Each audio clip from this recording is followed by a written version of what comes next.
Praise the Lord, hallelujah. परमेश्वर की धन्यवाद हो। इस 10वें महीने में और चौथे रविवार में आ चुके हैं। परमेश्वर की धन्यवाद हो। और आज के आखिर में हम सब इकट्ठे हुए तो परमेश्वर की और कृपा, परमेश्वर की और दया। कृपया आप परमेश्वर के साथ इकट्ठे ना हुए तो परमेश्वर के साथ इकट्ठे हो जाएगा। उनकी स्तुति, उनकी आराधना हम सभी करेंगे। हम आराधना जाने से पहले हम छोटी सी प्रार्थना करेंगे। कृपया सभी अपना आंखें बंद करेंगे, अपने सरों को झुकाएंगे। अपने बीच में पास्टर जी है, आगे के समय के लिए प्रार्थना करेंगे। హల్లెలూయా। దేవుని యొక్క మహాకృపను బట్టి మరి యొక్క పరిశుద్ధ దినం రోజున ఈ యొక్క లైవ్ ద్వారా ఆరాధించుకోవటానికి ప్రభువారు కృపను చూపించారు. మనం ఆరాధనలో పాటలు పాడటానికి వెళ్ళే ముందుగా ప్రభు సహాయాన్ని, సన్నిధానాన్ని అడుగుదాం. మీరు కూడా నాతో ప్రార్థనలు ఏకీభవించండి. మరి వర్షిప్ టీం దేవుడు తనకు మహిమకరంగా స్వరాలు, గళాలు, వాయిద్యాలు వాయించి ప్రభుని మహింపరుచుకునేలాగా ప్రార్థన చేసుకుందాం. అయ్యప్పని ప్రార్థన కరేంగా. సకల ఆశీర్వాదాలకు కారణభూతుడు అయిన మా యేసయ్య, ఇదిగో నాయనా, మరి యొక్క నా ప్రభువా, పరిశుద్ధ దినము రోజున తండ్రి నీ పవిత్రతను కొనియాడటానికి, నిన్ను ఆరాధించటానికి, నిన్ను మహింపరచటానికి సూర్యోదయం మొదలుకొని సూర్యాస్తం వరకు నా ప్రభువా నిన్ను కొనియాడటమే మంచిదని చెప్పిన రీతిగా నాయనా, నీ బిడ్డలు యవన బిడ్డలు నా తండ్రి యవన కాలంలోనే తమ యొక్క సర్వస్వాన్ని నా ప్రభువా నీకు నా తండ్రి అయా సమకూర్చుకున్న ప్రార్థనల చేత, పాటల చేత, వాయిద్యాల చేత నిన్ను ఆరాధిస్తున్నారు. ఈ ఆరాధనలో నాయనా నీ ఆత్మ చేత నడిపించండి. వినగలిగినటువంటి హృదయాలను ప్రేరేపించండి. అనేకులను నీ వైపు ఆకర్షించుకోమని ఈ ఆరాధన నా ప్రభువా జరిగి నాయనా ఆది నుంచి అంతం వరకు మీరే ప్రధాన కాపరిగా ఉండి నడిపించమని మా ప్రభు ప్రియరక్షకుడైన యేసుక్రీస్తు పరిశుద్ధ నామమున అడుగుచున్నాం తండ్రి, ఆమేన్. హల్లెలూయా.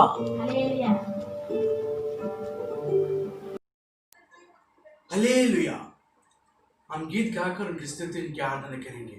कृपया आपको नहीं आता है तो गाने का प्रयत्न कीजिएगा और परमेश्वर की स्तुति, आराधना कीजिएगा। गीत गाते वक्त आपका स्क्रीन में लिरिक्स दिखाई देगा, लिरिक्स देखकर आप गाइएगा। और गीत गाते वक्त ताली बजाते हुए गाकर हम उनकी स्तुति, उनकी आराधना हम सभी करेंगे।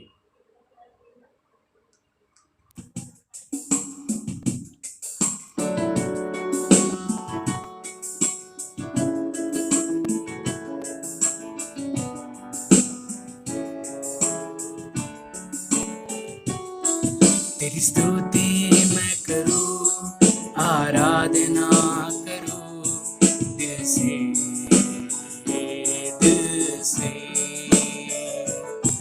तेरी स्तुति मैं करूं, आराधना करूं दिल से,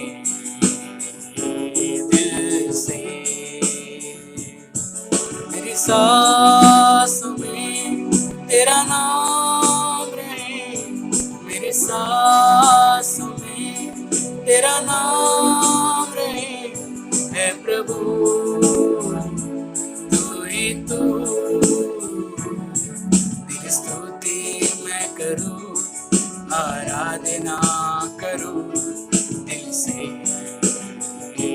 दिल से। तेरी स्तुति मैं करूं, आराधना करूं दिल से, दिल से।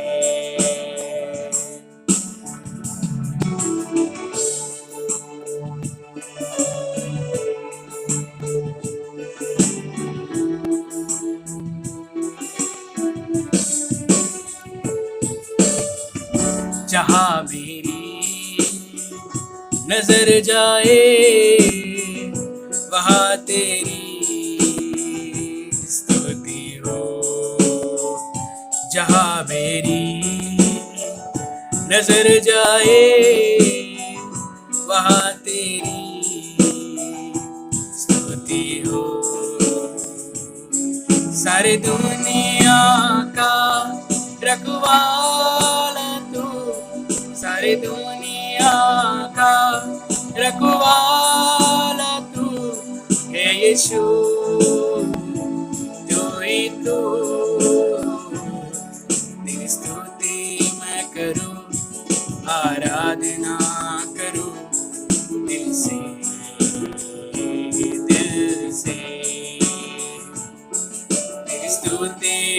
करूं, आराधना करूं दिल से, दिल से।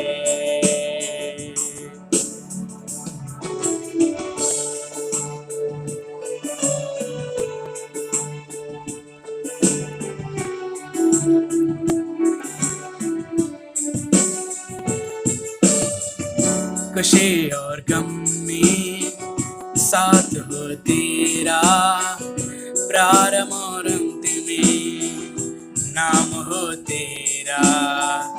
खुशी और गम में साथ हो तेरा, प्रारंभ और अंत में नाम हो तेरा। मेरे जीवन का सहारा तू, मेरे जीवन का सहारा तू है प्रभु, तू ही तू। तेरी स्तुति मैं करूं, आराधना करूं दिल से, दिल से। तेरी स्तुति मैं करूं, आराधना करूं दिल से, दिल से।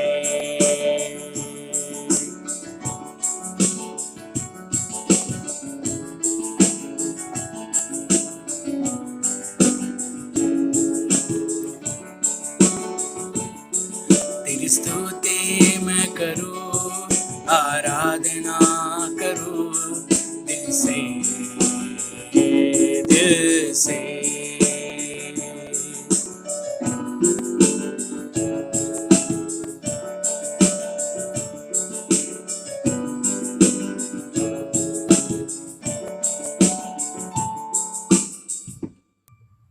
हाँ परमेश्वर, मैं तेरी आराधना करूं परमेश्वर दिल से। परमेश्वर, परमेश्वर मेरी सांसों में तेरा नाम रहे परमेश्वर। परमेश्वर मैं तेरी स्तुति, तेरी आराधना और करूं परमेश्वर। परमेश्वर हम आपको धन्यवाद कहते परमेश्वर, इस समय दिया परमेश्वर तेरी स्तुति करने परमेश्वर, आपका धन्यवाद परमेश्वर। इस समय पे परमेश्वर घर पे बैठकर परमेश्वर परिवार के साथ इकट्ठे होकर परमेश्वर तेरी स्तुति, तेरी आराधना करें परमेश्वर, आपका धन्यवाद परमेश्वर। इस लाइव सर्विस के द्वारा परमेश्वर आपको स्तुति करें परमेश्वर, आपको धन्यवाद, आपको महिमा मिले परमेश्वर। परमेश्वर सारी दुनिया का रखवाला तुम है परमेश्वर, आपको धन्यवाद परमेश्वर। आपने मुझे संभाला परमेश्वर, आपको धन्यवाद परमेश्वर। मैं तेरी स्तुति, तेरी आराधना और करता रहूं परमेश्वर। ऐसे वरदान हमें दीजिए परमेश्वर। हम होंगे ना बैठेंगे, जिस स्थान पर आप है, आप घुटने टेकने चाहते हैं तो घुटने टेक कीजिएगा। ये मूल्य समय है जो परमेश्वर से आप बात कर सकते हैं। परमेश्वर हम सभी बात करेंगे। आप परमेश्वर सारी दुनिया का रखवाला आप है परमेश्वर, हमें पाप से बचाया परमेश्वर, आपको धन्यवाद परमेश्वर। इस समय हमें दिया परमेश्वर, आपको स्तुति करने परमेश्वर, आपको धन्यवाद परमेश्वर। आपने कहा था परमेश्वर मेरे नाम पे 2-3 दिन इकट्ठे होंगे, आप उनके बीच में उपस्थित होंगे करके आपने कहा था परमेश्वर। आप हमारे बीच में उपस्थित है परमेश्वर, आपको धन्यवाद परमेश्वर। सारा आदर महिमा आपको मिले परमेश्वर। परमेश्वर ये छोटी सी प्रार्थना हम विश्वास से करते हो परमेश्वर, आमीन। Hallelujah, hallelujah. इस रविवार का वचन संहिता 34वें अध्याय वचन हिंदी में पढ़ा जाएगा। कृपया सभी लोग श्रद्धा से सुनिएगा। इस रविवार का वचन संहिता 34वें अध्याय वचन हिंदी में पढ़ा जाएगा। कृपया सभी लोग श्रद्धा से सुनिएगा। इस रविवार का वचन संहिता 34वें अध्याय वचन हिंदी में पढ़ा जाएगा। कृपया सभी लोग श्रद्धा से सुनिएगा। आज इस पवित्र दिन के निमित्त आयोजित किया भजन संहिता 34वां भजन मैं हिंदी में पढ़ूंगा, आप सभी लोग श्रद्धा से सुनिएगा। आज इस पवित्र दिन के निमित्त आयोजित किया भजन संहिता 34वां भजन मैं हिंदी में पढ़ूंगा, आप सभी लोग श्रद्धा से सुनिएगा। मैं हर समय यहोवा को धन्य कहा करूंगा, उसकी स्तुति निरंतर मेरे मुख से होती रहेगी। मैं यहोवा पर घमंड करूँगा, नम्र लोग यह सुनकर आनंदित होंगे। मेरे साथ यहोवा की बड़ाई करो और आओ हम मिलकर उसके नाम की स्तुति करें। मैं यहोवा के पास गया, तब उसने मेरी सुन ली और मुझे पूरी रीति से निर्भय किया। जिन्होंने उसकी ओर दृष्टि की उन्होंने ज्योति पाई और उनका मुंह कभी काला न होने पाया। इस दीन जन ने पुकारा, तब यहोवा ने सुन लिया और उसको उसके सब कष्टों से छुड़ा लिया। यहोवा के डरवैयों के चारों ओर उसका दूत छावनी किए हुए उनको बचाता है। परख कर देखो कि यहोवा कैसा भला है, क्या ही धन्य है वो पुरुष जो उसकी शरण लेता है। हे यहोवा के पवित्र लोगों, उसका भय मानो, क्योंकि उसके डरवैयों को किसी बात की घटी नहीं होती। जवान सिंहों को तो घटी होती और वे भूखे भी रह जाते हैं, परंतु यहोवा के खोजियों को किसी भली वस्तु की घटी न होगी। हे लड़कों, आओ मेरी सुनो, मैं तुमको यहोवा का भय मानना सिखाऊंगा। वह कौन मनुष्य है जो जीवन की इच्छा रखता और दीर्घायु चाहता है, ताकि भलाई देखे। अपनी जीभ को बुराई से रोक रख और अपने मुंह की चौकसी कर कि उससे छल की बात न निकले। बुराई को छोड़ और भलाई कर, मेल को ढूंढ और उसी का पीछा कर। यहोवा की आंखें धर्मियों पर लगी रहती है और उसके कान भी उनकी दोहाई की ओर लगे रहते हैं। यहोवा बुराई करने वालों के विमुख रहता है, ताकि उनका स्मरण पृथ्वी पर से मिटा डाले। धर्मी दोहाई देते हैं और यहोवा सुनता है और उनको सब विपत्तियों से छुड़ाता है। यहोवा टूटे मन वालों के समीप रहता है और पिसे हुओं का उद्धार करता है। धर्मी पर बहुत सी विपत्तियां पड़ती तो है, परंतु यहोवा उसको उन सब से मुक्त करता है। वह उसकी हड्डी हड्डी की रक्षा करता है और उनमें से एक भी टूटने नहीं पाती। दुष्ट अपनी बुराई के द्वारा मारा जाएगा और धर्मी के बैरी दोषी ठहरेंगे। यहोवा अपने दासों का प्राण मोल लेकर बचा लेता है और जितने उसके शरणागत हैं उनमें से कोई भी दोषी न ठहरेगा। पढ़ा हुआ भजन परमेश्वर आशीष दे, आमीन। स्तुति आराधना ऊपर जाती है, आशीष लेकर नीचे आती है। स्तुति आराधना ऊपर जाती है, आशीष लेकर नीचे आती है। प्रभु हमारा कितना महान, बेहद हमसे करता है प्यार। प्रभु हमारा कितना महान, बेहद हमसे करता है प्यार। Hallelujah, hallelujah, hallelujah, hallelujah, hallelujah. अभी तक हम गीत गाकर परमेश्वर का स्तुति उनकी आराधना किए थे। अमूल्य समय में आ चुके हैं जो वचन सुनने का। कृपया आप परिवार के साथ इकट्ठे ना हुए तो परिवार के साथ इकट्ठे हुईजिएगा। कृपया आप काम पे हैं तो काम से बाजू रख दीजिएगा। वचन श्रद्धा से सुनकर हम सभी विश्वास से हम सभी आगे बढ़ेंगे। आगे का समय मैं पास्टर जी को सौंपता हूँ। ప్రభునందు ప్రియమైనటువంటి దేవుని బిడ్డలారా, మరి యొక్క పవిత్ర దినమైనటువంటి ఈ యొక్క పరిశుద్ధ దినము రోజున మరొకసారి దేవుని వాక్యాన్ని ఈ రీతిగా మీతో పంచుకోవటానికి దేవుడిచ్చిన కృపను బట్టి నేను ఎంతో దేవునికి వందనాలు చెల్లించుకుంటున్నాను। प्रभु में प्रिय परमेश्वर की संतान, मैं आप सभी को परमेश्वर के अति श्रेष्ठ नाम से धन्यवाद करता हूँ।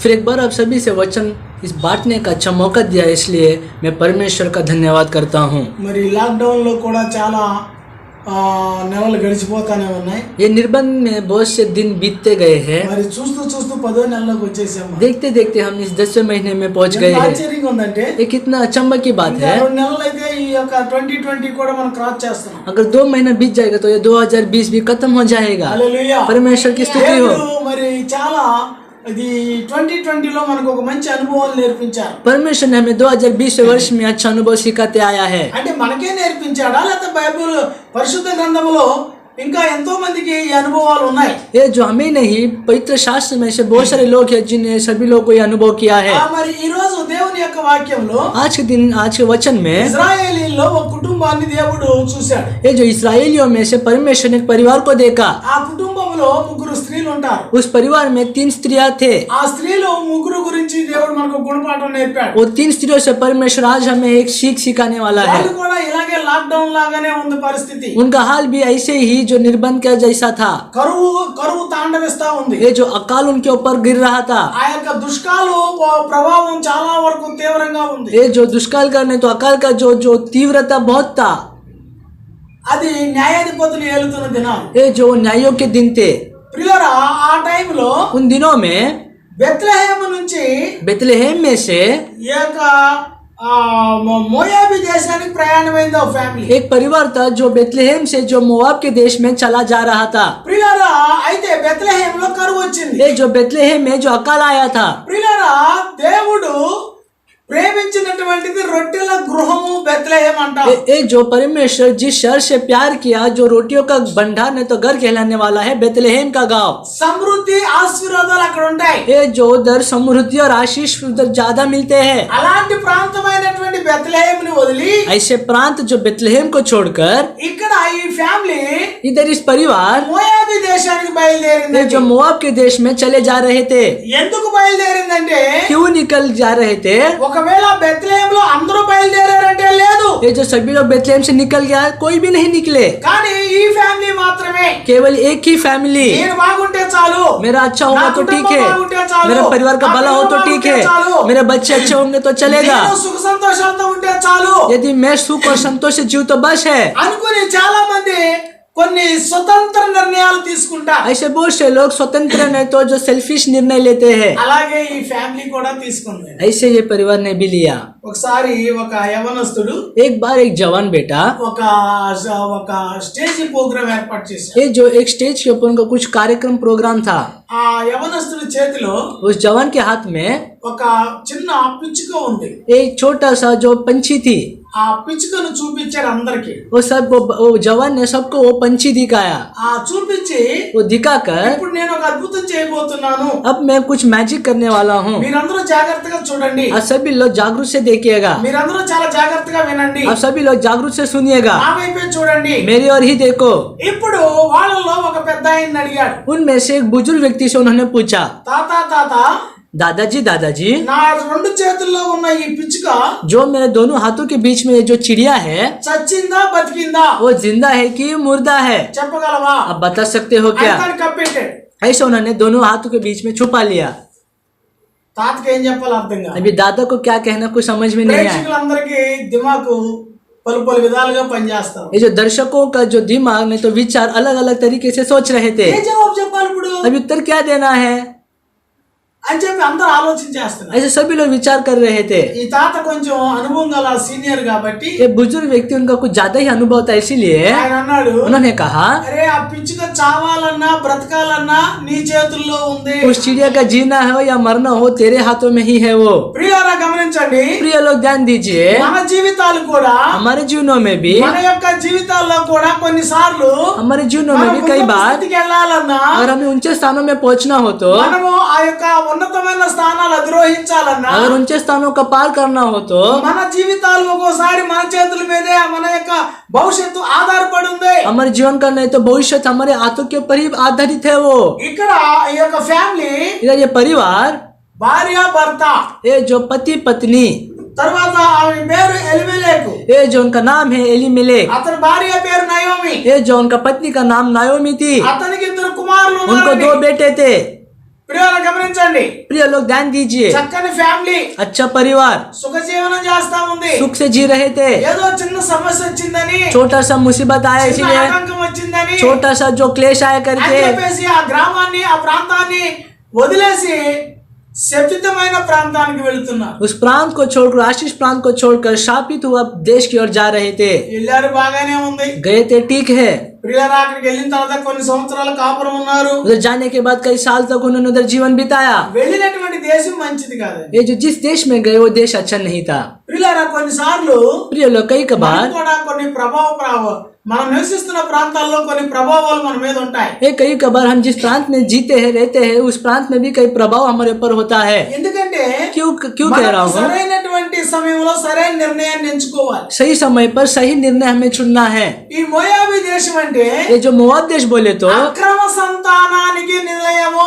ये जो एक अक्रम संतान का स्थान है. ये అంటే అచ్చమైనటువంటి భాషలో చెప్పాలంటే తండ్రి కూతుళ్ళ ద్వారా పుట్టిన సంతానం. अगर अच्छे से कह दो बोले तो जो एक पिता और एक बेटी का संतान है. ये ఇది అక్రమ సంతానం. इसे अक्रम संतान कहते हैं. దేవునికి విరుద్ధమైనటువంటి ఆ యొక్క సంతానం. ये परमेश्वर का विरुद्ध संतान है. ఆ మోయాబీలు, అమ్మోనీలు, ప్రియులారా, ఈ అక్రమ సంతానం అని దేవుని యొక్క ఆ చరిత్రలో చూస్తున్నాం గ్రంథంలో. हम परमेश्वर के शास्त्र में देखेंगे तो जो मोआबी और अम्मोनी लोग हैं, ये परमेश्वर के विरुद्ध चलने वाले लोग हैं. ఈ వెళ్ళినటువంటి ఈ యొక్క మహులో యొక్క ఎలిమెలెకు, ఆ యొక్క నయోమి, ఆ ఇద్దరు కుమారులతో ఆ దేశంలో కాపురం ఉన్నారండి. ये जो इस परिवार जो गए थे, एलीमेलेक और नाओमी, अपने दोनों बेटों सहित उधर जो अपना संसार बिता रहे थे. దేవుని బిడ్డలు ఏం చేయాలంటే, परमेश्वर के बच्चे क्या करते हैं? దేవుని పిల్లలంగా మనం దేవుని పరిచయం చేయాలి. हम परमेश्वर के बच्चे नाते परमेश्वर का मुलाकात कराना है. ఆదివారం వస్తే మనం బైబిల్ తీయం. ये जो संडे आते तो हम बाइबल नहीं निकालते हैं. ఆదివారం వస్తే ఎవరికైనా ప్రేయర్ చేయం. हम संडे आते तो किसी के लिए भी प्रार्थना नहीं करते हैं. ఎవరైనా బాధల్లో ఉంటే, ఇబ్బందుల్లో ఉంటే పరామర్శించం. कोई दुख में हो या कोई मुसीबतों में तो जाकर हम उन्हें आदर नहीं करते हैं. ఈ బెత్లెహేం నుంచి వచ్చినటువంటి నయోమి, ये जो बेथलेहम से गई हुई इधर नाओमी, ఈ ఎలిమెలెకు, इधर एलीमेलेक, ఈ యొక్క మోయాబీ దేశంలో मोआब के देश में దేవుని పరిచయం చేయలేకపోయారు. ये जो परमेश्वर का परिचय है तो मुलाकात नहीं किया उन्होंने. దాని ద్వారా ఏమైందంటే, इसके द्वारा क्या हुआ? వాళ్ళు వాళ్ళ కల్చర్ లో కలిసిపోయారు. वो उनके जो रीति ने तो उनके संस्कृति में जाकर मिल गए. ప్రియులారా, తాగుడు తినుడు, ప్రియులారా, దేవుని యొక్క నామానికి వ్యతిరేకంగా వాళ్ళు తయారైపోయారు. ये जो पीना खाना जो परमेश्वर के नाम के विरुद्ध जो भी हंगामा होता है उन्होंने शामिल हो गए. ప్రియులారా, అలాంటి పరిస్థితుల్లో ऐसे परिस्थितियों में దేవుని యొక్క వాక్యంలో మాటలు చూడండి. देखिए परमेश्वर वचन में एक बात है. ఆ యొక్క కీర్తనల భాగము 34వ కీర్తన, ये जो भजन संहिता उसका 34वां भजन, చదవండమ్మా वचन पढ़िएगा. నీతిమంతునికి కలుగు ఆపదలు నీతిమంతునికి కలుగు ఆపదలు అనేకములు, వాటన్నిటిలో నుండి యెహోవా వారిని విడిపించును. యెహోవా వారిని విడిపించును. 19वां वचन, धर्मी पर बहुत सी विपत्तियां पड़ती तो है, परंतु यहोवा उसको उन सब से मुक्त करता है. ప్రియులారా, నీతిమంతునికి అనేకమైన ఆపదలు వస్తాయి. धर्मी पर बहुत सी विपत्तियां पड़ती तो है. ప్రియులారా, ఆపదలు వచ్చినప్పుడు जब विपत्तियां आती है, దేవుడే వాటి నుంచి వారిని తప్పిస్తాడు. ये जो परमेश्वर उन्हीं से उन्हें बचाएगा. ఈ బెత్లెహేంలో ఆపద వచ్చిందని जब बेथलेहम में मुसीबत नहीं तो विपत्ति आई, इसलिए తాత్కాలికంగా మేము తప్పించుకోవాలని అనుకున్నారు వీళ్ళు. इन्होंने सोचा कि हम तत्काल में हम इधर से जो बच जाएंगे. ప్రియులారా, జరిగింది ఏంటంటే, इधर क्या हुआ? వాళ్ళు అన్య సంస్కృతికి, దేవునికి విరుద్ధమైన ఆ యొక్క కార్యాలకు వారు తమ్మును తాము సిద్ధపరచుకున్నారు. ये जो अन्य संस्कृति और अन्य रीति रिवाज से जो परमेश्वर को जो अपमान है तो परमेश्वर के विरुद्ध कार्य को उन्होंने शामिल हो गए. అలా కొన్ని దినాలు సాగిపోయిందండి. ऐसे कई दिन उनका जीवन बीता. అచానక్ ఎలిమెలెకు చనిపోయాడు. अचानक एक दिन जो एलीमेलेक जी का मृत्यु हो गया. ఎప్పుడు ఏం జరుగుతుందో ఎవరికి తెలియదు. कभी क्या होता है कोई नहीं जानता है. అది ఏం బీమారో తెలియదు. वो कौन सा बीमार है नहीं కరోనా मालूम. తెలియదు, కోవిడ్ తెలియదు. वो कोरोना है क्या जो कोविड है क्या नहीं मालूम. పోయిన వారం మనం వాక్యం విన్నాం. हम पिछले सप्ताह वचन सुने थे. 38 साल से కోనేరు దగ్గర పడి ఉన్నాడు వాడు. ये जो व्यक्ति उधर 38 साल से जो उधर ही बैठा ఆ उधर బీమారి పేరేంటో తెలీదు. उनका बीमारी नाम नहीं मालूम. వాడికి ఆ రోగం వచ్చి 38 సంవత్సరాలు. ये जो उसको वो बीमारी आकर 38 साल हुए थे. ఈ రోజు కూడా ప్రియులారా, అనేకులకు అనేకమైన రకరకాల రోగాలు. ये जो आज के दिन अनेक लोगों को अनेक अनेक तरीके की बीमारियां हैं. చరిష్మా అనేటువంటి రోగము, గంజాయి అనే రోగం. ये जो करिश्मा और गंजाई नामक जो बीमारी. ప్రియులారా, ఇలా రకరకాల సారాయి, గుడంబ, ఎన్నో రోగాలతో ప్రియులారా జీవితాలు పతనమైపోతున్నాయి. ये जो सारा शराब गुड़म्बा पीकर अपने जीवनों को नाश कर रहे हैं, ప్రియులారా వీళ్ళు తెలుసుకుంటలేదు, ये नहीं जान रहे हैं, గ్రహించటం లేదు, ये जो ग्रहण नहीं कर पा వీరి रहे ద్వారా हैं, దేవుని ఉగ్రతను రుచి చూస్తున్నారు. इसके द्वारा परमेश्वर का क्रोध को ये जो దేవుని रुचि ले रहे మందిరంగా हैं, ఉండాల్సినటువంటి ఈ శరీరాలను ये जो परमेश्वर के जो बॉन कहलाने वाले अपने शरीर को, దేవుడు అన్నాడు నీ దేహమే నా ఆలయము परमेश्वर ने कहा तुम्हारे शरीर ही मेरा मंदिर है। అనేటువంటి ఉద్దేశాన్ని దేవుడు కలిగించి మానవుడిని భూమి మీద తీసుకొస్తే ये उद्देश्य परमेश्वर इंसान को बनाकर पृथ्वी पे लाया तो మానవుడు రకరకాలుగా ప్రయత్నాలు చేస్తా ఉన్నాడు. इंसान अनेक अनेक तरीके से वो विचार करता है। అచానక్ చనిపోయాడంటే अचानक एलिमलेक जी का देहांत हो गया। ఇప్పుడు నయోమి अभी इधर नाव में ఒంటరిగా ఏడుస్తా ఉంది. ये जो अकेले में रो रही थी, ఇద్దరు కుమారులు, उनके 2 बेटे, బైబిల్లో ఇంకో ఇద్దరు కుమారులు ఉన్నారండి. बाइबल में एक और माता को 2 बेटे थे। మీకు తెలుసా? आप जानते हैं क्या? ప్రవక్త శిశువుల్లో తన ఇద్దరు కుమారులను అప్పులు వాళ్ళు తీసుకెళ్లిపోయారని చెప్పేసి ఎలీషా గారి దగ్గరికి వెళ్ళి చెప్పుద్దామే. ये जो नबियों के चेलों में से जो उनके 2 बेटों को जो ये जो कर्ज के नाम में ले लेते तो जाकर एलिशा जी से कहती है। ప్రియులారా, అలాగే బైబిల్ గ్రంథంలో ఇక్కడ కూడా ఇద్దరు కుమారులు. उसी रीति से पवित्र शास्त्र में इस परिवार में भी 2 बेटे थे। ఈ యొక్క స్త్రీ इधर ये स्त्री తన ఇద్దరు కుమారులను పట్టుకుని ఏడుస్తా ఉంది. अपने 2 बेटों को पकड़कर रोती है। మరి అప్పుడైనా కానీ ఆమె ఏమైనా నిర్ణయం మార్చుకుందంటే మార్చుకోలేదు. तभी तो जाकर आँख खोलकर कुछ निर्णय बदले तो तभी भी नहीं बदली। అలాంటి స్థితిలో కూడా ఇంకా 10 ఇయర్స్ అక్కడే కాపురం పెట్టింది. ऐसे परिस्थितियों में भी 10 साल तक उन्होंने जीवन वही देश में बिताया। మరి తను ఒక్కసారన్నా గాని మరి నా యొక్క దేశం ఎలా ఉంది, నా జన్మభూమి ఎలా ఉంది అని ఆలోచన రాలేదు. इतने सालों में मेरा देश कैसा है, जी मेरा जन्मभूमि किस साल में मेरे लोग कैसे जी रहे हैं, ये विचार नहीं आया। ప్రియమైన దేవుని బిడ్డలారా, ये परमेश्वर की संतान, ఈ యొక్క నయోమి ద్వారా మనం నేర్చుకునేది ఏంటంటే, इस नाओमी से हमें क्या सीखना है? ప్రియులారా, దేవుడు నీతిమంతునికి ఆపదలు వస్తాయి. ये जो धर्मियों पर विपत्तियां तो आते हैं, ప్రియులారా, రావటం తప్పు కాదు, ये जो आना गलत नहीं है, వాటిని సాధనాలుగా మార్చుకోవాలి. మనం हम उसे साधन के समान बदलना है। వాటి ద్వారా దేవునికి ఇంకా మనం దగ్గర అవ్వాలి. इससे हम परमेश्वर के और नजदीक होना है। ప్రియమైన దేవుని బిడ్డలారా, यह परमेश्वर की ఈ संतान నయోమి इधर नाओमी తన ఇద్దరు కుమారులను अपने दोनों बेटों सहित చూసుకుని देखकर ఏడుస్తా ఉంది. रो रही है। అలా 10 సంవత్సరాలు గడిచిపోయి ऐसे 10 साल उन्होंने और बिताया। కొన్ని వాళ్ళ వయసు వచ్చింది, ये जो उनका उम्र आ गया है, పెళ్లిళ్ళు చేయాల్సిన టైంలో పెళ్లిళ్ళు చేయరు. शादी करने की उम्र में शादी नहीं करते हैं। మొన్న ఈ మధ్య మనం మంచి స్టోరీలు వింటున్నాం. ये जो हम परसों में अच्छा वर्तमान जो स्टोरी सुने, ప్రేమోన్మాదులు బయలుదేరారు. सॉरी, ప్రేమోన్మాదులు, ये जो प्रेमन లవ్ బర్డ్స్. अच्छा लव बर्ड्स निकले हैं। ప్రియరా, నన్ను ప్రేమిస్తావా చంపమంటావా? ये जब मुझे प्यार करके मैं तेरा खत्म कर दूं, నిన్నే కాదు నేను కూడా చేస్తా. तेरे साथ मैं भी मर जाऊंगा। ఏంటో ఈ తల్లిదండ్రులు మరి ఎలా పెంచుతున్నారో ఏంటో అర్థం ये కాదండి. जो माता पिता ने कैसे जो पालन पोषण करते हैं, नहीं నేను मालूम। విమర్శించడం లేదు కానీ मैं हंसी मजाक नहीं कर रहा हूँ, పిల్లలు लेकिन పెద్దోళ్ళు అయిపోయిన తర్వాత बच्चे बड़े होने के बाद భవిష్యత్తు గురించి, उनके भविष्य के बारे వాళ్ళ में గురించి ఒక ప్లాన్ ప్రణాళిక, వాళ్ళ గురించి మోకాళ్ళ మీద కూర్చుని ప్రార్థించే తల్లులుగా తండ్రులుగా ఉండాలని దేవుని యొక్క ఉద్దేశం. ये जो उनके बारे में उनके भविष्य के बारे में विचार करना नहीं तो घुटने के बल प्रार्थना करना, ये परमेश्वर का उद्देश्य है। దేవుని ఉద్దేశాలు కాదని ये परमेश्वर का उद्देश्य बाजू करके రకరకాలైన పరిస్థితులు మనం ఫేస్ చేస్తున్నాం. अनेक अनेक तरीके का जो हम सामना कर रहे हैं। ఈ పనికిరాని మొబైల్ ఒకటి వచ్చినాయి. ये जो नकाम में आने वाले जो मोबाइल आ गए हैं, వైకుంఠం చూసినట్టుంది. ये जो सारा भविष्य अपने हाथों में देख लिया, ऐसा लग रहा ఈ है। పరిస్థితుల్లో ప్రియ జీవితాలు పత్రం అయిపోతా ये ఉన్నాయి. जो ऐसे दशा में जो लोगों का नाश हो रहा है, ఎక్కడ దేన్ని వాడాలో అక్కడ వాడుకోవాలి. ये जो जिधर जिसे इस्तेमाल करना है उसे सदुपयोग करना ఈ है। నయోమి नाओमी, ఆ ఇద్దరు కుమారులకు మంచి వివాహ వయసు వచ్చిందండి. ये जो अपने दोनों बेटों का जो शादी का उम्र आ गया, బైబిల్ గ్రంథం అంటుంది, पवित्र शास्त्र कहती है, బైబిల్ గ్రంథం అంటుంది, पवित्र शास्त्र कहती है, అమ్మోనీలతో గాని మోయాబీలతో గాని నువ్వు బియ్యం అందకూడదు. ये जो बाइबल कहती है अम्मोनियन होने दो या मोआबी उनसे जो हमें शादी नहीं करना है, रिश्ता नहीं रखना है। వారి పిల్లలను నువ్వు చేసుకోకూడదు. ये जो अपने उनके बेटों से जो शादी नहीं लेना है, కానీ నువ్వు వాళ్ళ పిల్లలు చేసుకోకూడదు, నీ పిల్లలు వాళ్ళకి ఇవ్వకూడదు. ये जो अपने बेटों को उनके शादी से नहीं देना है, ना तो उनके बेटों को अपनाना है। ఈ రోజుల్లో ప్రియారా, आज के दिनों में प्रिय लोग, అవిశ్వాసులైనా గాని अविश्वासियों भी होने दो, ఈ రోజున వివాహాలు చేయాలంటే ये जो आज के दिन शादी करना हो तो ఏమన్నారు తెలుసా? ఎవరో ఒట్టుల సారు वो क्या कहते हैं, నమ్మపోయినా బాధ లేదు, నమ్మినా బాగలేదు అని తోసేద్దామని చూస్తున్నారు. वो क्या कहते हैं, कुछ भी होने दो पास्टर जी, अगर वो अन्य हो तो भी चलेगा, कुछ भी होने दो शादी करके मेरे को ये मुसीबत से पीछा छुड़ाना है। ఏంటంటే పెళ్లి చేయాలంతే, ये जो कुछ भी होने दो शादी करना है, పెళ్లి అయిపోయింది నా భారం. अगर शादी हो गया तो मेरा बोझा कम हो जाएगा। అదేనండి, यही है क्या? ఇదేనా తల్లిదండ్రులుగా మనం కోరుకునే భవిష్యత్తు? ये जो माता पिता को यही भविष्य हम चाहेंगे దేవుడు क्या? కుటుంబ వ్యవస్థను ఏర్పాటు చేయడానికి వివాహం తయారు చేశాడు. ये जो परमेश्वर ने परिवार की व्यवस्था को शुरुआत करने के लिए उन्होंने शादी का शुरुआत అది किया। దేవుని యొక్క ప్రణాళిక.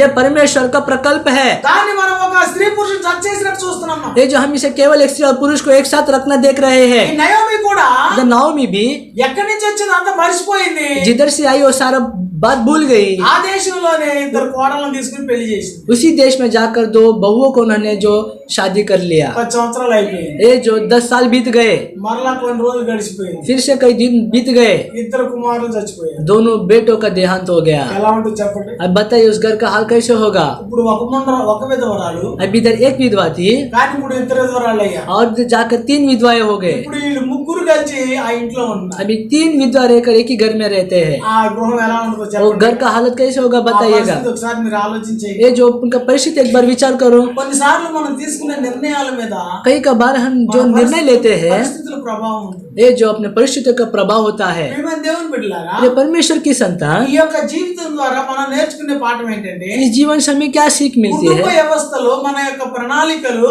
దేవుని యొక్క చిత్త ప్రకారం జరగాలని దేవుని ఉద్దేశం. ये जो परिवार की व्यवस्था में परमेश्वर की इच्छा, उनके मर्जी के अनुसार आगे बढ़ना है उनका उद्देश्य है। ఈ ముగ్గురు విధవరాలు ఉన్నారు. ఇక इधर ये तीनों विधवा एक ही साथ थे, ప్రియులారా, ఒకే ఇంట్లో ఉన్నారు, एक ही घर में रहते हैं। ఒకే కుండలో కూడు తింటున్నారు. ये जो एक ही बोझ, एक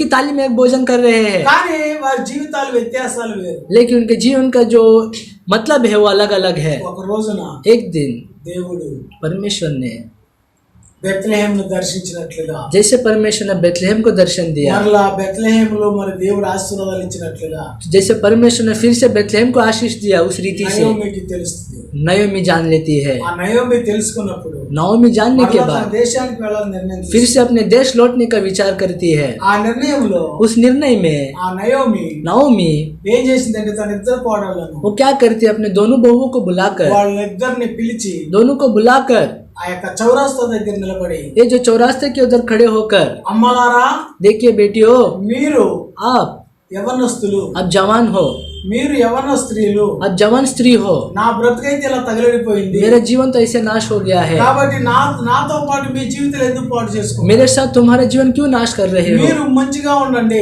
आप भले रहो, चंगे మీరు మీ रहो, తల్లుల ఇంటికి వెళ్ళిపోండి, आप अपने माता के घर लौट మీ जाओ, ఇష్టానుసారమైన జీవితాన్ని జీవించుకోండి, अपना मन माना जीवन जी लो, మీరన్నా సుఖీగా ఉండండి कम से कम आप तो सुख रहो, అని చెప్పి ऐसे कहकर కోడళ్ళకి మంచి సలహా ఇస్తారు. अपने बहुओं को अच्छा सलाह देती है। ప్రియులారా, దేవుని బిడ్డలారా, ये परमेश्वर की संतान ఈ అవకాశాన్ని इस मौके को, వదులుకోకూడదు అనుకుంది. ये जो उन्होंने सोचा कि इसका नहीं गिराना है, పెద్ద కోడలు बड़ी बहू ने ఓర్ఫా ओरफा అత్తకు ఒక ముద్దు పెట్టింది, अपने सासू माँ को एक चुम्मा दी తన దారి తాను వెళ్ళిపోయింది. और अपना रास्ता उन्होंने चुन ఈ लिया। సత్య ముసల్దాన్ని మళ్ళీ నేనెందుకు వెళ్ళాలి? अरे मरने वाली बुड्ढी के पीछे मैं क्यों भागू? నాలో వయసు ఉంది, मेरे में उम्र है, నాలో ఇంకెంతో అంద సౌందర్యాలు ये ఉన్నాయి, जो मेरे अंदर और सुंदरता है, శరీరంలో కోరికలు చాలా ये ఉన్నాయి, जो मेरे शरीर के बहुत सारे जो లోకం डिजायर्स చాలా है, ఉంది, ये जो दुनिया और है, లోకపోకడ ఎంతో అనుభవించాలి, ये जो दुनिया में मुझे और कुछ तो अनुभव करना है, ऐसे दुनिया में मिल गई ఇంకా ఆమె పేరు మర్చిపోయి. और उनका नाम भूल गए। ప్రియులారా, प्रिय लोग, వెంటనే నయోమి అంటది, फिर से नयोमी कहती है, నయోమి అంటది, చూడమ్మా, देखिए नयोमी నీ कहती తోడి है, కోడలు వెళ్ళిపోయింది, ये जो देखिए जो आपकी जेठानी निकल गई है, నువ్వు కూడా వెళ్ళిపో, आप भी चले जाओ, నువ్వు కూడా వెళ్ళిపో आप भी चले जाओ। అని చెప్పినప్పుడు ऐसे कहने पर నయోమి రూతు रूथ ఒక నిర్ణయం తీసుకుంది. एक निर्णय लेती है। ఏంటంటే అది? वो क्या है? ఎక్కడో పరదేశం నుంచి వచ్చింది, ये किधर तो परदेश से आई నా है, దేశానికి వచ్చి తన యొక్క భర్తను తన కుమారులను పోగొట్టుకుంది, इस देश में आकर उनके पति को, उनके बच्चों को खो ली है, తర్వాత మరలా తాను వెళ్ళిపోతుంది. फिर से वो लौट रही है अपने गांव में। వెళ్ళిపోతున్నటువంటి ఈ యొక్క ముసలి అవ్వ పరిస్థితి ఏంటి? ये जो जाने वाली इस बुजुर्ग यानी तो सासू माँ का क्या दशा होगा? ఈ పరిస్థితి ఎవరు నడుచుకునేది? कौन इनका देखभाल करेगा? కొడుకులా లేరే, ये जो बेटे तो नहीं है, మనవళ్ళ లేరే, ये जो अगर पोते हैं तो वो भी नहीं ఎవరు है, లేరు ఇవిగో. कोई भी नहीं है इनको। ఏంటి గతి? ये जो इनका परिस्थिति क्या होगा? ఈ పరిస్థితి ఈ హాలత ఎలా మరి ముందుకెళ్తుంది ये जो इनका कौन देखभाल करेगा? అని చెప్పేసి ऐसे विचार कर कर రూతు కొంచెం నిర్ణయం మార్చుకుంది. रूत जी एक अच्छा निर्णय लेती है। నేనేనో తెలుసా, वो निर्णय क्या है मालूम है? నీతో నేను వస్తా, आपके साथ में आऊंगी, నీతో నేను ఉంటా, आपके साथ में रहूंगी, నువ్వేం తింటావో నేను అదే తింటా, आप जो खाओगी वही भोजन मैं भी నువ్వు ఎక్కడ खाऊंगी, ఉంటావో నేను అక్కడ ఉంటా, आप जिस स्थान में रहोगी मैं उसी स्थान में నువ్వు ఎక్కడ रहूंगी, పండుకుంటావో నేను అక్కడ పండుకుంటా. आप जिधर सोओगे उसी स्थान में मैं भी सोऊंगी। మన ఇద్దరిని మరణం తప్ప మరి ఏది వేరు చేయడానికి వీల్లేదు. हम दोनों को मृत्यु के अलावा कोई भी हमें जो अलग नहीं कर सकते हैं। నేను నీతోనే వస్తానని मैं आपके साथ ही चलूंगी करके దృఢమైన నిర్ణయం తీసుకు. एक दृढ़ निर्णय लेती है। దేవుని బిడ్డలారా, जब परमेश्वर की संतान ఈ యొక్క ఉదయకాల సమయంలో ये सुबह के समय में మరి రూతు లాంటి నిర్ణయం, जैसे रूत जी, దేవుని యొక్క కార్యాలు ఎలా ఉంటాయి అంటే परमेश्वर के कार्य कैसे होते हैं మనం అనుకున్నట్టు ఉండవాయి. जैसे हम सोचते वैसे नहीं होते हैं। నయోమి బ్రతకాలనుకుని వచ్చారు కానీ इधर नायोमी वाले लोग जो इधर जीने के लिए तो आए थे, కానీ लेकिन అక్కడ జరిగిన పరిస్థితి వేరు. इधर हालत एक कुछ और ही हुआ। ఈ ముగ్గురు జీవితాలు సాదృశ్యంగా చూస్తే ये जो तीनों जीवनों को सदृश ఈనాడు में అనేక देखेंगे तो సంఘాలలో ఇలాంటి వారు ఎంతో మందిని చూస్తున్నాం మనం. आज के दिन कलीसिया में बहुत से लोगों को ऐसे ऐसे जीवनों को देखते हैं। అనేక కుటుంబాల్లో ఇలాంటి వారిని ఎంతో మందిని చూస్తున్నాం మనం. अनेक परिवार में ऐसे लोगों को बहुत से लोग मिलते हैं। ప్రియులారా, ఇలాంటి వారిని చూసినప్పుడు మనం ఏం చేయాలంటే ऐसे लोगों को देखने के बाद हमें क्या करना है? ప్రభువులోకి అనేకులను తీసుకురావడానికి ప్రయత్నం చేయాలి. ये जो प्रभु में अनेक लोगों को मिला लाने के लिए हम प्रयत्न करना है। దేవుని యొక్క సన్నిధిని అనుభవించినటువంటి జీవితంగా రూతును మనం చూస్తున్నాం. ये जो परमेश्वर के सन्निधान को अनुभव की हुई करके जो जीवन ऋतु का हम देख सकते हैं। ఈ రూతు దేవుని హత్తుకుంది. ये जो ऋतु जी ने परमेश्वर को उन्होंने जाकर गले मिलाया। నయోమి పడిపోయిన జీవితంలో ఉంది. ये जो नाओमी गिर पड़ी हुई जीवन में है, ఆ యొక్క ఓర్పా జారిపోయిన జీవితంలో ఉంది. और फिसल पड़ी हुई जीवन में రూతు है, అయితే దేవుణ్ణి హత్తుకున్న జీవితంలో ఉంది. और रूत ने परमेश्वर को गले मिला हुआ जीवन है। ఒక మోయాబీరాలు एक मोआबी, ప్రియులారా, యేసు ప్రభు యొక్క జన్మావళి వంశావళిలో స్థానాన్ని సంపాదించుకుందంటే अगर परमेश्वर यीशु मसीह जी के वंशावली में अगर उनका स्थान मिला है तो ప్రియులారా, ఇక రూతు యొక్క నిర్ణయము చాలా గొప్ప నిర్ణయము. ये जो रूत ने लिया हुआ जो निर्णय वो महान निर्णय है। ప్రియమైన తల్లి తండ్రి, वो प्रिय माता पिता, ఓ వాక్యం వింటున్న తల్లి, वो वचन सुनने वाले నీ माता, నిర్ణయం నీ కుటుంబం మీద ఆధారపడుతుందని ఎప్పుడైనా గ్రహించావా? आप लेने वाले निर्णय से आपके परिवार जो है आज के दिन जैसा है నీ वो उसके బిడ్డల ऊपर आधारित భవిష్యత్తు, है। నీ కుమారుల భవిష్యత్తు నీ మీద ఆధారపడి ఉంది. ये जो आपके बच्चों का भविष्य, आपके परिवार का भविष्य जो आप लेने वाले निर्णय के ऊपर है। ప్రియులారా, ఎంత వరకు మనం ప్రార్థన చేయగలుగుతామో हम जितना तक प्रार्थना करते हैं ఆ బిడ్డల భవిష్యత్తు ఊహించిన రీతిగా ముందుకు వెళ్తుంది. वो बच्चों का भविष्य जय हम नहीं सोचने वाले ऐसे ऊंचे स्थानों में पहुंचेंगे। అలాంటి తల్లులు ఈ రోజున కావాలి. ऐसे माता हमें चाहिए आज के दिन। అయిపోయిన తర్వాత ఏడ్చే తల్లులు కాదు. होने के बाद रोना नहीं है। నీ పిల్లలు ప్రియులారా బయటికి వెళ్ళేటప్పుడు నువ్వు ఏడ్చి ప్రార్థన చేయాలి. आपके बच्चे बाहर जाते समय आप घुटने टेक कर जो रोकर प्रार्थना करना ఎప్పుడు है, తిరిగి వస్తారని ఎదురు చూడాలి. कब फिर से लौटाएंगे करके इंतजार धीरज में रहना है। ప్రియులారా, ఇక్కడ నయోమి అలాంటి పరిస్థితుల్లో పిల్లలను పెంచలేకపోయింది. इधर नाव में अपने बच्चों को उस रीति से उन्होंने जो पोषण पालन नहीं कर पाई। కారణం ఏంటంటే कारण क्या है? బైబిల్ గ్రంథంలో ఇర్మియా పుస్తకంలో మాట ఉంది చూడండి. देखिए पवित्र शास्त्र में यिर्मयाह ग्रंथ में एक बात है। देखिए నేను ఈ రిఫరెన్స్ చెప్పి నేను ముగిస్తాను. ये बात कहकर मैं समाप्त करूंगा। ఇర్మియా గ్రంథము यिर्मयाह का ग्रंथ చదవండమ్మా.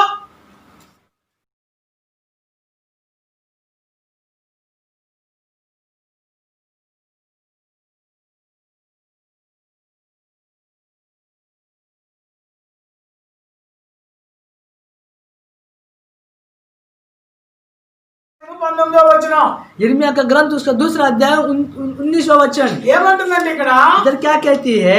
నీ దేవుడైన యెహోవాను విసర్జించుట వలన నీకు నా ఎడల ఆ భయభక్తులు లేకుండుటయు భయభక్తులు లేకుండుటయు బాధకును శ్రమకును కారణమగునని నీవు తెలుసుకొని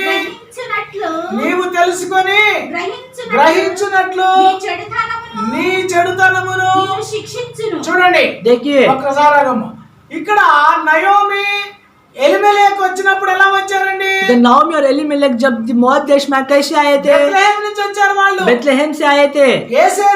యెహోవా దేవుడని నమ్మిన వారు, ये जो यीशु मसीह यहोवा ही परमेश्वर करके ये बात में जानने वाले, పాటించేవారు, 10 आज्ञा को मानने वाले थे। విదేశానికి వచ్చి వారి అలవాట్లన్నీ మారిపోయినాయి. ये जो मोआब देश में आने के उनकी सारी रीतियां बदल गए, దేవుని విసర్జించారు. परमेश्वर को त्याग दिए। ఈ రోజు కూడా అనేకులు దేవుని విసర్జించారు. आज के दिन बहुत से लोग परमेश्वर को त्याग रहे हैं। దేశాలు ప్రియులారా, రాజులు ప్రధానులు దేవుణ్ణి విసర్జించేస్తున్నారు. ये जो देश राजा और प्रधानों सहित जो परमेश्वर को त्याग रहे हैं, ప్రపంచ దేశాలన్నీ కూడా దేవుడు ప్రియులారంటే లెక్కలేంతనంగా ప్రయాణం చేస్తా ఉన్నారు. दुनिया में जितने भी देश हो सभी लोग परमेश्वर बोले तो डर ही नहीं करके ऐसा जीवन ऐसे चल रहे हैं. ఈ బాధలు కారణాలకి ఏంటి పరిస్థితి అంటే దేవుని విసర్జించడం వలన. ये जो ये दुख और ये परिस्थिति नहीं, तो आज के दिन हम परिस्थिति को देख रहे, तो ये केवल परमेश्वर को ताड़ना ही है. फिर बाद में क्या कहते हैं, देखिए, నీ చెడుతనమును నిన్ను శిక్షించును, నీ చెడుతనము నిన్ను శిక్షించును, నీవు చేసిన ద్రోహము నిన్ను గద్దించును, నీవు చేసిన ద్రోహము నిన్ను గద్దించునని ప్రభువును సైన్యములకు అధిపతి యెహోవా సెలవిచ్చుచున్నాడు. ప్రియరా, ఇగో చూడండి, దేవుని యొక్క వాక్యం చెప్తా ఉంది. देखिए प्रिय लोग, परमेश्वर वचन सिखाती है. ఏమంటుందంటే, क्या कहती है, మనం చేసిన పనులే మన యొక్క జీవితాలలో, ये जो हम जो भी काम करते वही हमारे जीवनों में. ఇక్కడ ఏమన్నాడంటే, इधर क्या कहता है, ఆ యొక్క చూడండి రెండో ఇర్మియా గ్రంథము 2వ అధ్యాయంలో, देखिए इर्मिया का ग्रंथ उसका 2रे अध्याय में ఆ యొక్క 17వ వచనం అంటాడు, నీ దేవుడైన యెహోవా నిన్ను మార్గములో నడిపించుచుండగా నీవు ఆయనను విసర్జించుట వలన నీకు నీవే బాధ కలుగజేసుకుంటివి కదా. 17वें कलम में कहते हैं, क्या यह तेरी ही करने का फल नहीं जो तूने अपने परमेश्वर यहोवा को छोड़ दिया, जो तुझे मार्ग में लिए चला.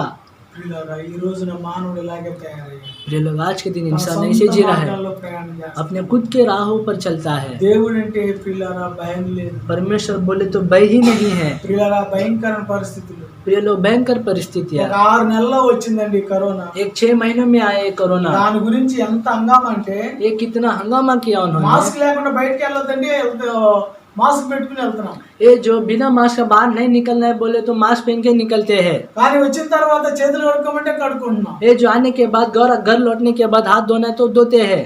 6 నెలల్లో నేర్చుకున్నాం ఇది. ये केवल 6 महीनों में सीखे. మరి 2000 సంవత్సరాల క్రితమే యేసు ప్రభువారు ఈ లోకానికి వచ్చి 2000 साल पहले यीशु मसीह इस पृथ्वी पर आकर పాపుల కొరకు ఆయన రక్షణ ఇస్తానంటే, उन्होंने कहा मैं पापियों के लिए उद्धार ఆయన दूंगा बोले तो ఆయన వాక్యాన్ని పక్కన పెడుతున్నాం. उनके वचनों को, उनके जो शास्त्रों को उन्होंने बाजू कर दिए. ఆయన మాటలు మన లోకానికి తెలియజేయట్లేదు. ये जो उनके बातों को हम दुनिया को नहीं पहुंचा रहे हैं. ఈ యొక్క నయోమి లాగా, नाओमी के समान, ఓర్ఫా లాగా ఉంటున్నాం. और फा के समान जी रहे हैं. అలా మంచి జీవితం కాదు. ये जीवन अच्छा नहीं है. దేవుని హత్తుకునే జీవితాలు కావాలి. ये जो परमेश्वर को जो गले मिलने वाले जीवन चाहिए, దేవుని వెంబడించే జీవితాలు కావాలి. परमेश्वर का पीछा चलने वाले जीवन దాని चाहिए. ద్వారా ఉన్నతమైనటువంటి స్థానాన్ని అధిరోహించాలి. इससे हम परमेश्वर के तो ऊंचे स्थानों को हम पार करेंगे. అట్టి కృప మనందరికీ దయచేయండి. ऐसी कृपा परमेश्वर सभी को वरदान करे. ప్రార్థన చేసుకుందాం. हम सिर झुकाएंगे, प्रार्थना చిన్న करेंगे. మాట ప్రార్థన చేసుకుందామా? हम आपके बंद करेंगे, क्या प्रार्थना करेंगे. మరి నా ప్రార్థనలు ఏకీభవిస్తే आप सभी लोग एक चित्त हो जाइएगा. స్థలంలోనే अब जिस स्थानों में है తల ఉంచుకొని सिरों को झुकाकर ప్రార్థనలో ఏకీభవిద్దాం. प्रार्थना में एक चित्त हो మన जाइएगा. మధ్యలో పాస్టర్ గారు ఉన్నారు, ప్రార్థనలో నడిపిస్తారు. हमारे बीच में परमेश्वर की सेविका है, वो प्रार्थना करने में मदद करेंगे. స్తోత్రములు స్తోత్రములు స్తోత్రములు. మమ్మల్ని మిగిలిగా ప్రేమించినటువంటి మా ప్రియ పరలోకపు తండ్రి, నీ ఘనమైనటువంటి పాదములకు వేలాది వందనములు స్తుతులు స్తోత్రములు నాయన. గడిచినటువంటి వారమంతయు కూడా నా ప్రభువా, నీ రెక్కల చాటున మమ్మల్ని అందరినీ కూడా కృపాక్షేమముగా కాచి కాపాడి నీ సజీవ లెక్కలో ఉంచుకుని నా తండ్రి, నీ పరిశుద్ధ దినమందు నా ప్రభువా, ఈ ఉదయకాల సమయంలో నాయన నీ సన్నిధిలో చేరి నిన్ను స్తుతించడానికి, ఆరాధించడానికి, ప్రభువు అని పిలవటానికి నా ప్రభువా, నీ సన్నిధిలో నాయన మేము గడపటానికి నీవు ఇచ్చినటువంటి కృపను బట్టి, సమయమును బట్టి తండ్రి నీకు వందనములు స్తుతులు స్తోత్రములు. గడిచిన వారమంతా నువ్వు చేసిన ప్రతి మేలులకు నా ప్రభు నీకు కృతజ్ఞతాస్తుతులు చెల్లించడానికే నీ సన్నిధిలో మేము చేరి ఉన్నాం మా ప్రభువా, నీకు వందనములు స్తోత్రములు నా తండ్రి యేసయ్యా. నా ప్రభా, గడిచిన దినంలోనే నువ్వు కృపా క్షేమంగా ఏ రీతిగా కాపాడి ఉన్నావు నీ పరిశుద్ధ దినమందు నా తండ్రి, ఉదయకాల సమయంలో నా ప్రభా నీ సన్నిధిలో పాటల ద్వారా నిన్ను స్తుతించి ఉన్నాం మా తండ్రి యేసయ్యా. వాక్యం చేత ప్రతి ఒక్కరితోనూ మీరు మాట్లాడారు నాయన. మా ముందు నా తండ్రి 3 స్త్రీలను ఉంచి ఉన్నారు దేవానికి స్తోత్రాలు నా ప్రభా యేసయ్యా. మరి నా తండ్రి నాయన నయోమి లాగా నా ప్రభా మా జీవితాలు నా తండ్రి నా ప్రభా మరి నాయన నా తండ్రి నా ప్రభా పడిపోయినటువంటి జీవితంగా కాకుండా నా తండ్రి నా ప్రభా జారిపోయినటువంటి జీవితాలుగా కాకుండా నా తండ్రి యేసయ్యా, నిన్ను హత్తుకునే జీవితాలు కలిగి శ్రమైనను బాధైనను నా ప్రభా మరి నాయన హింసైనను నా తండ్రి నా ప్రభా మేము నిన్ను విసర్జించిన తండ్రి ఈ లోకంలో నా ప్రభా జీవించలేము నా తండ్రి, మాకు మేమే బాధ కలగ చేసుకుంటామని నాయన నీ వాక్య ధ్యానంలో నా ప్రభా నువ్వు సెలవిచ్చినటువంటి దేవానికి స్తోత్రాలు యేసయ్యా. అవును నాయన నా ప్రభా మరి నా తండ్రి యెహోవాను ఆశ్రయించుట మేలు అంటున్నావు నా ప్రభా. మరి రూతు నా తండ్రి నిన్ను ఆశ్రయించింది నా తండ్రి యేసయ్యా. నా ప్రభు నిన్ను హత్తుకుని జీవించింది నా తండ్రి. నా ప్రభు యేసయ్యా మేము కూడా ప్రతి బాధలో, ప్రతి కష్టంలో, ప్రతి ఇరుకులో, ప్రతి ఇబ్బందులో నా తండ్రి నాయన నీ వాక్యమును నా తండ్రి హత్తుకుని నా తండ్రి మా జీవితాలు నీకు సమర్పించుకున్న తండ్రి యేసయ్యా మేము ముందుకు నడిచినప్పుడు నా తండ్రి నా ప్రభు మరి ప్రతి ఒక్క అవసరాలను, ప్రతి కుటుంబాన్ని కూడా నా తండ్రి నాయన నువ్వు దీవించి ఆశీర్వదించి దేవుడవై ఉన్నావు రాజా. నీ వందనాలు ప్రభు. నయోమి లాంటి నా తండ్రి నిర్ణయాలు తీసుకొని కూడా నా తండ్రి ఆపదలలో, కష్టాల్లో, సమస్యల్లో మా నిర్ణయాలు నా తండ్రి దేవుడి యొక్క మార్గంలో దేవుడు నడిపించేవాడై ఉన్నాడని నా తండ్రి యేసయ్య నీ మీద ఆధారపడి ప్రతి కుటుంబం కూడా నడవడానికి సహాయం చేయను నా తండ్రి యేసయ్య. ఈ వాక్యం ఎందరైతే నా ప్రభు మరి నాయన దేవుడు ఈ పరిశుద్ధ దినమందు నాతో ఏం మాట్లాడనై ఉన్నాడని నా తండ్రి నా ప్రభు ఆశతో ఎదురు చూసి నీ మాటలు విని వారి హృదయాలలో నా తండ్రి ఈ వాక్యాన్ని నా తండ్రి నా ప్రభు విని నా తండ్రి వాక్యానుసారంగా జీవించాలని తీర్మానం చేసుకున్నారో నా తండ్రి ఋతు లాంటి జీవితాలు నా ప్రభు ధన్యులవ్వడానికి సహాయం చేయను నా తండ్రి. నా ప్రభు మరి లైవ్ ద్వారా విన్న వాక్యం నాయన మేము విడిచిపెట్టక దేవుడు మాతో ప్రతి వారం కూడా మాట్లాడుతున్నాడని గ్రహించుకుని నా తండ్రి వాక్యానుసారంగా జీవించడానికి నిన్ను యెహోవాని విసర్జించకుండా నా తండ్రి నిన్ను అత్తుకుని జీవించడానికి సహాయం చేయమని కృప చూపించమని వేడుకుంటూ ప్రార్థిస్తున్నాను నా తండ్రి యేసయ్య. సంఘంలో సంఘ బిడ్డలను, సంఘ నాయకులను, సంఘంలో ఉన్నటువంటి ప్రతి కుటుంబమును కూడా నా తండ్రి మీరు జ్ఞాపకం చేసుకుని నా తండ్రి నా ప్రభు నిన్ను హత్తుకుని జీవించడానికి సహాయం చేయమని, నీ మార్గంలో జీవించడానికి నీ కృపను చూపించమని, గడిచిన వారమంతా కూడా ఏ రీతిగా ప్రతి ఒక్కరిని కూడా నువ్వు కాచి కాపాడి ఉన్నావు నా తండ్రి యేసయ్య. ఈ వారమంతా కూడా నీ చేతులకు మమ్మల్ని మేము సమర్పించుకుంటూ, మమ్మల్ని మేము తగ్గించుకుంటూ, నీ నామాన్ని హెచ్చించుకుంటూ నజరేయుడైన యేసుక్రీస్తు నామములో అడిగి వేడుకుంటూ ప్రార్థిస్తున్నాం మా పరమ తండ్రి. పరలోకమందున్న మా తండ్రి, నీ నామం పరిశుద్ధపరచబడును గాక, నీ రాజ్యం మాకు వచ్చును గాక, నీ చిత్తం పరలోకమందు నెరవేరినట్లు భూమి మీద నెరవేరును గాక. మరణాన్ని ఆహారం మాకు దయచేయండి, మళ్ళీ అపరాధం చేసిన వారిని మేము క్షమించినట్లు అపరాధం క్షమించండి, మేము శోధన తేక దృష్టి రక్షించండి. ఎందుకని రాజ్యము, శక్తి, మహిమ నిరంతరం నీవైనావు తండ్రి. తండ్రి, కుమార, పరిశుద్ధాత్మ ఏక దేవుని యొక్క దీవెనలు ఇప్పుడు ఎల్లప్పుడూ ఆయన బిడ్డలకి మొదలు సదాకాలం తోడై నడిపించును గాక. There shall be showers of blessings. This is the promise of love. There shall be seasons refreshing, sent from the Savior above. Showers of blessings, showers of blessings we need. Mercy drops round us are falling, but for the showers we plead. అందరికీ వందనాలు. సభకు ధన్యవాదాలు.